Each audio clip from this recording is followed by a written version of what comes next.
Hi all, capsicum పచ్చడి కోసం శనగపప్పు, మినప్పప్పు అండ్ జీలకర్ర ఫ్రై చేసుకొని దాని తర్వాత కొంచెం నువ్వులు కూడా ఫ్రై చేసుకొని పక్కన పెట్టుకోవాలి. సో క్యాప్సికమ్ పచ్చడి కోసం క్యాప్సికమ్, టమాటో, పుదీనా, కొత్తిమీర, పచ్చిమిరపకాయలు అన్నీ కట్ చేసుకొని బాణట్లో వేసుకొని మగ్గించుకోవాలి.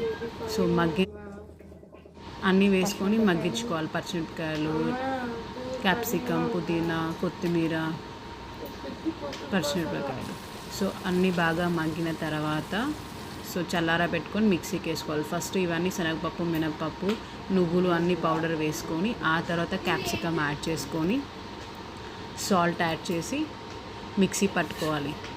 సో మిక్సీ పట్టుకున్న తర్వాత మీకు కావాలంటే పోపు పెట్టుకోవచ్చు, లేదంటే ఓకే. సో అలాగే తినచ్చు. క్యాప్సికమ్ పచ్చడి రెడీ. Thank you.